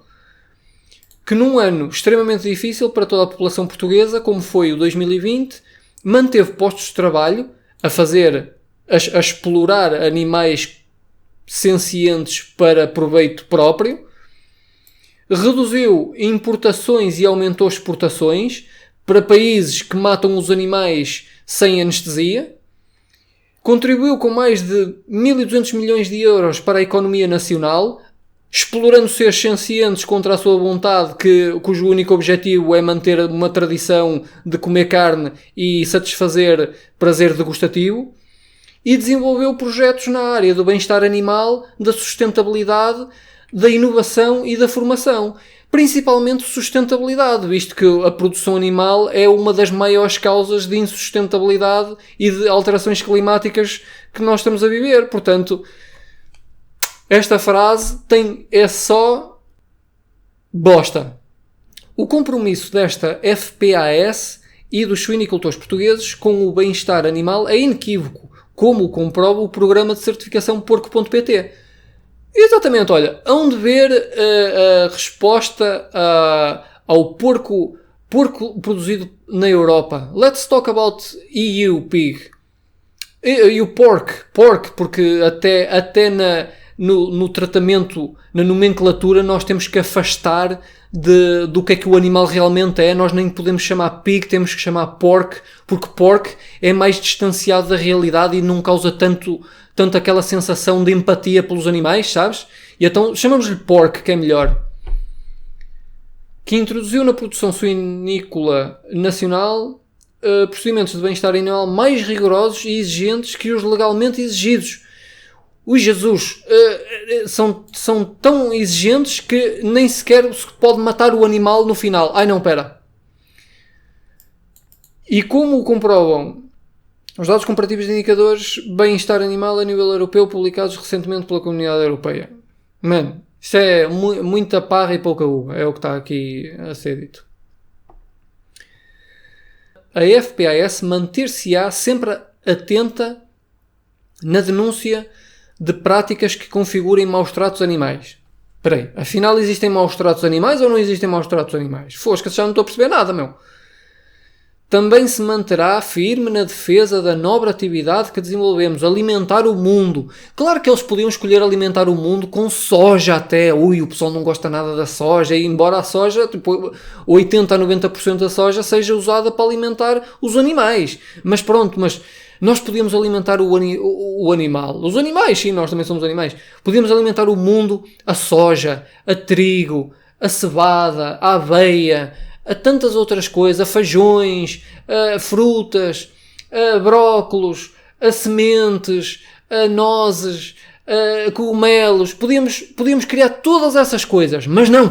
Mas a nossa nobre atividade de explorar seres conscientes é muito importante para alimentar o mundo, que não pode ser alimentado de mais forma absolutamente nenhuma. Eu nem sei como é que os veganos ainda sobrevivem. Eles devem ter um poder especial de se alimentar do sol ou do ar, ou seja o que for. Os suinicultores portugueses estão de portas abertas para mostrar a realidade nacional da atividade suinícola. Ora, o que eu gostava de saber era se os matadouros também estão de portas abertas, que é para as pessoas poderem experienciar a matança do animal e ver se efetivamente o animal é anestesiado completamente e toda a sua consciência desaparece antes da morte. Isso é que eu gostava de saber, se os matadouros também estão aqui na mesma onda das atividades suinícolas. E se nós falássemos, podia ser o nome de uma reportagem que desse voz ao sofrimento das cerca de 230 milhões de pessoas vítimas de fome. Muitas delas em Portugal. Claro, nós estamos muito preocupados com estas pessoas, com estes 230 milhões de pessoas que são vítimas de fome. Por isso é que em vez de nós produzirmos material de alimentação extremamente barato, como grãos, cereais, por exemplo, não, nós compramos esses materiais a países do terceiro mundo que precisariam deles para alimentar as próprias pessoas que estão a passar fome. Nós compramos esses materiais a uma bacatela, porque temos apoios do Estado para fazer isso. Compramos esses materiais e depois alimentamos os nossos animais para que as pessoas que têm dinheiro para comprar produtos animais consigam comprar esses produtos animais. E as que não têm, mais uma vez o Estado ajuda com subsídios para que 1 kg de frango custe 2 euros. Portanto, nós estamos extremamente preocupados com as pessoas, com a fome no mundo. Amigo, se vocês estão preocupados com a fome no mundo, se calhar podiam era deixar esses países. Se vocês estão preocupados com a fome no mundo, o que é que acham que as pessoas mais pobres do mundo comem? Acham que é porco? Carne de porco e carne de vaca? Acham que é isso que as pessoas mais pobres do mundo comem? São cereais, são frutas, é arroz, batatas, feijões, as coisas mais baratas que nós encontramos no supermercado, mesmo que não tenham os mesmos apoios que vocês têm. Esta treta de estarem preocupados com a fome no mundo é muito bonita, mas é para fazer cartas abertas. Agora depois para justificar e para consubstanciar isto, se calhar já é mais difícil, não é? Quando a RTP entender que este flagelo é merecedor de debate público, cá estaremos disponíveis para o discutir. Sim senhor, olha, eu proponho então, eu convido qualquer pessoa da suinicultura, qualquer entidade, qualquer associação, a vir fazer um debate. Vamos fazer debates. Vamos reunir pessoal. Vocês reúnem pessoas da vossa atividade e nós reunimos pessoas pelos direitos dos animais e vamos fazer um debate. E assim não se podem queixar que não existe representatividade, que não foram, o contrário não foi questionado. Vamos fazer debates, saber qual é o resultado desses debates. Pode ser? Vamos a isso então. Fica aqui o convite. Finalmente, vou só passar aqui por um post que eu achei genial, no sentido de completamente idiota, de uma pessoa que diz que é médica veterinária e então trabalha há mais de 20 anos em bem-estar animal. Ui, Jesus, que medo! Ontem à noite na RTP passou um programa supostamente dedicado ao bem-estar animal que não posso deixar passar em branco. Não posso. Eu como, provavelmente, pelo que vamos ver a seguir, eu como carne todos os dias. Muito provavelmente. Mas bem-estar animal não posso deixar passar isto em branco. Mostrar repetidamente imagens de carne no matadouro é foleiro, não é? É chunga. Carne no talho, que nojo. E carne no supermercado, aquelas bastas todas.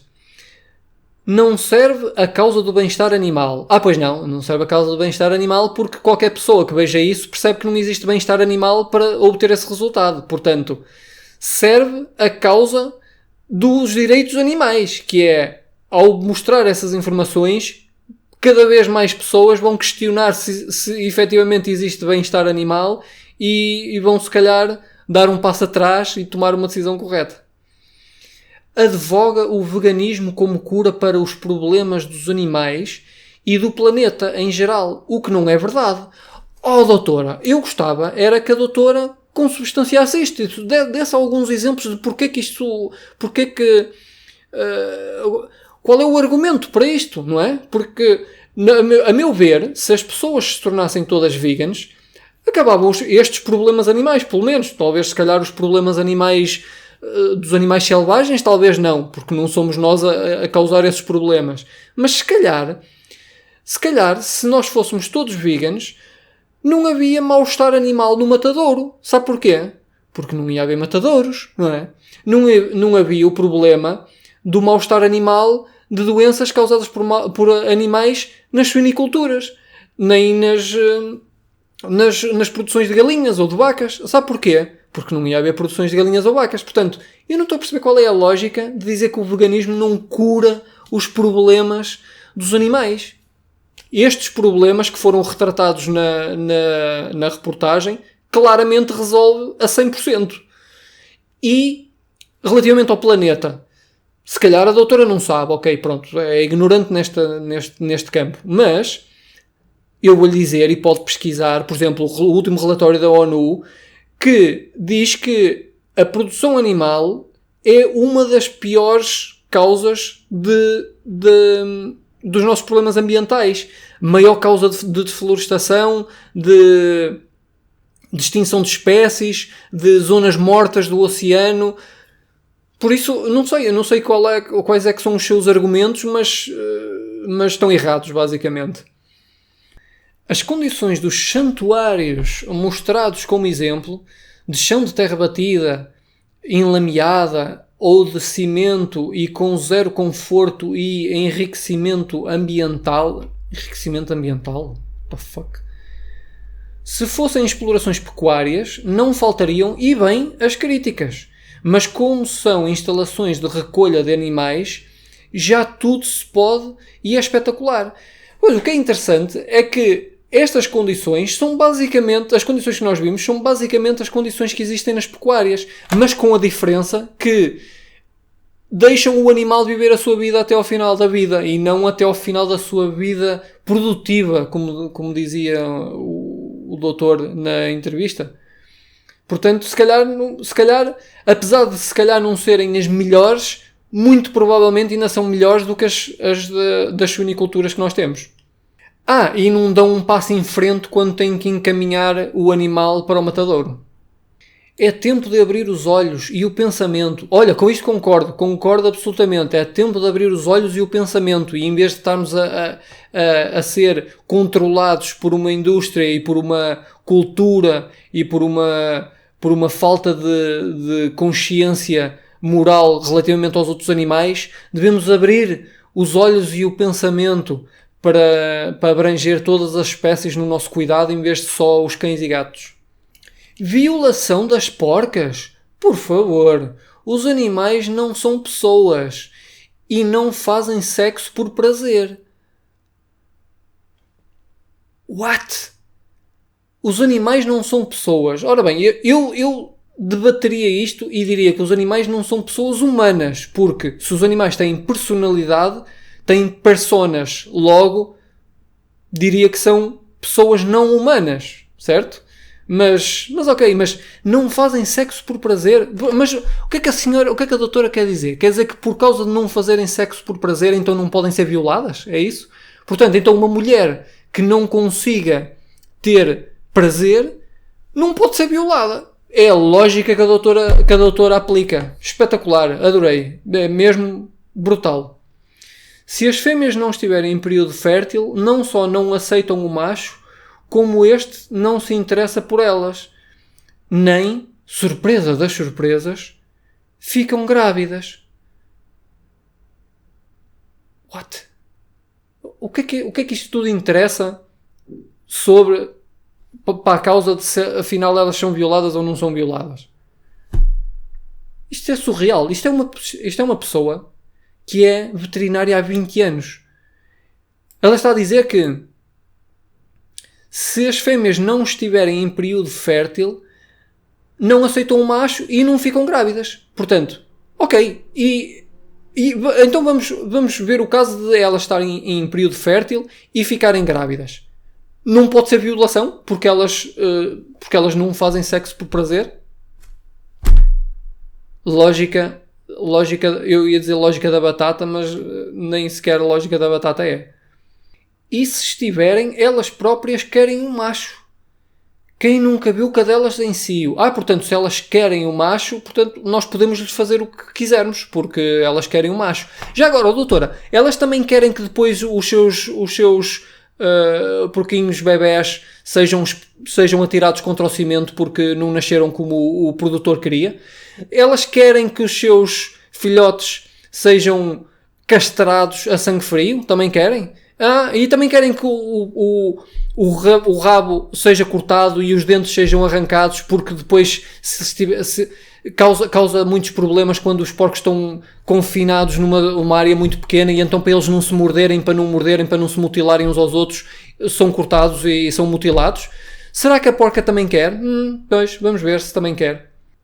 A desinformação nesta área é chocante. Pois é, exatamente, a desinformação nesta área é chocante. A maioria das pessoas não faz a mínima ideia o que acontece nesta área. Respeito as opções alimentares de cada um e sei que as pessoas vegan acreditam que estão a fazer a diferença, mas advogar e querer impor o veganismo como solução só denota um imenso desconhecimento da ecologia e da biologia. Amigo, a doutora é contra comer cães na China? Ou é a favor? Já agora eu gostava de saber. Doutora, venha fazer um debate. Vamos fazer um debate. A doutora é a favor ou é contra comer os chineses comerem cães no festival de Yulin? Quero saber. O caminho para um planeta mais ecológico é o equilíbrio do ecossistema e não a desertificação pela agricultura massiva. Acho muito bem, exatamente. Portanto, como é que a gente evita a desertificação pela agricultura massiva? Em vez de produzirmos matéria vegetal para alimentar os animais, que comem muito mais, N vezes superiores a nós, se calhar devíamos reduzir, como o último relatório, mais uma vez. Aliás, como o relatório do estudo mais exaustivo que alguma vez foi feito em relativamente à agricultura e ao impacto no ambiente, encontrou que se nós fôssemos todos veganos, ou seja, se comêssemos 100% vegetal, conseguiríamos reduzir a área de produção de comida em 75%. Portanto, doutora, vamos a isso. Se a doutora é a favor da não desertificação pela agricultura massiva, vamos reduzir 75% da área de agricultura massiva? Vamos ser todos vegetarianos a 100%, então? É fácil, está a ver? Vejam o problema dos abacateiros no Algarve ou da soja na Amazónia.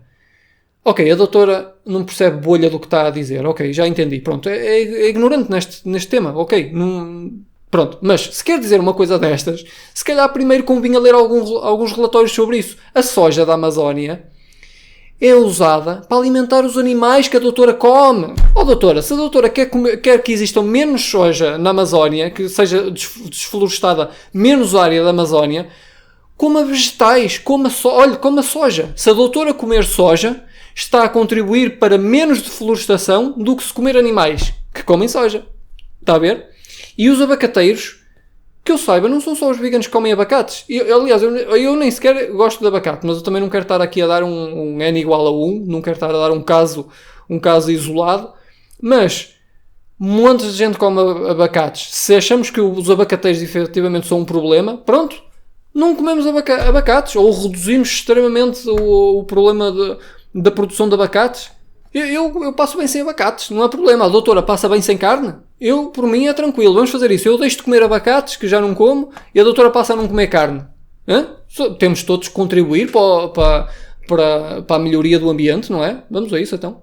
A solução para o bem-estar animal na pecuária é reduzir o consumo de carne e privilegiar e exigir até explorações sustentáveis e locais. Oh doutora, espera aí, então aqui atrás ainda estava a dizer que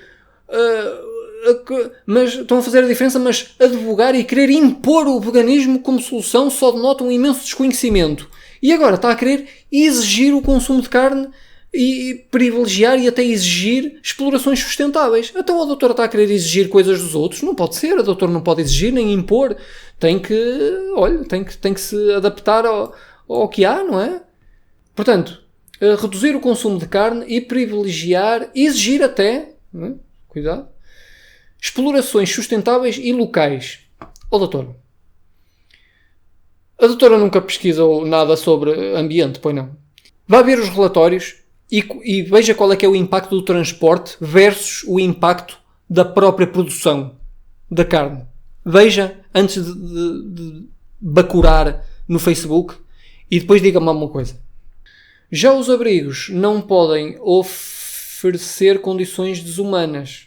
Claro, desumanas não, mas eu diria que é mais desumano manter o animal em condições más e depois mandá-lo para o matadouro do que possivelmente manter o animal em condições más, mas depois melhorar-lhe as condições e não o mandar para o matadouro. Gosta de animais, gosta de os comer, certo? Não é? É bom comer animais. E por isso revolta-me o rumo que as coisas estão a tomar. Pois, revolta porque lá está, a doutora gosta é de comer animais, não gosta dos animais em si, gosta é de os comer. E então o rumo que as coisas estão a tomar é no rumo de nós deixarmos de comer animais, porque obviamente é uma decisão ética podre. Portanto, eu compreendo que não gosto do rumo que as coisas estão a tomar. A tentativa de manipulação da opinião pública e silenciamento de quem tem conhecimentos técnicos.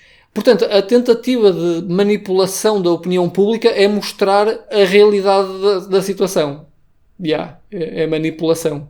Porque até agora todas as pessoas achavam que os animais eram extremamente bem tratados e quando os ativistas deixaram lá câmaras é que manipularam a opinião pública mostrando a realidade da situação. Parece-me bem. Mas olha, por isso hoje não fiquei calada, perdoe-me o poço longo. Ok, pronto, se acha que isto é uma tentativa de manipulação, então faço-lhe um convite. Vamos fazer um debate. Traga os seus conhecimentos técnicos e eu apresento-lhe argumentos éticos para decidirmos se realmente isto não está a caminhar no rumo que as coisas estão a tomar. Será que não é o rumo correto? Bem, já não consigo mais. Por hoje acho que está tudo. Espero que tenham gostado. Fiquei muito contente por estar a começar agora nos mainstream media a falar sobre esta situação, que até agora era só, parecia uma coisa obscura que os ativistas pelos direitos dos animais queriam mostrar a realidade das coisas e que todas as pessoas achavam que era mentira, que só acontecia em determinadas explorações que eram más e que não havia as regras. Tem é que se melhorar as regras. Pronto, agora já percebemos todos quais é que são as regras e como é que elas são podres. Portanto, gostei muito, fiquei muito contente por esta reportagem ser mostrada. Ficaram aqui as minhas opiniões sobre algumas das coisas também que foram ditas. Espero que tenham gostado. Se acharem que gostam do meu ativismo e querem apoiar o meu tipo de ativismo, podem fazê-lo através do Patreon, que eu tenho lá algumas recompensas interessantes. Se andam à procura de vestuário ativista, podem ver a loja do Vegano Ativista. Algumas t-shirts como esta, que apelam à ética ambiental, à ética animal e também à saúde humana, à própria saúde humana. E se quiserem comidinha fresca, altamente nutritiva, passem em superveggies.pt e até uma próxima. Gostei muito de falar com vocês. Espero ver-vos nos comentários e saber a vossa opinião sobre este documentário de E Se Nós Falássemos. E por último, já sabem, os amigos dos animais não discriminam quais.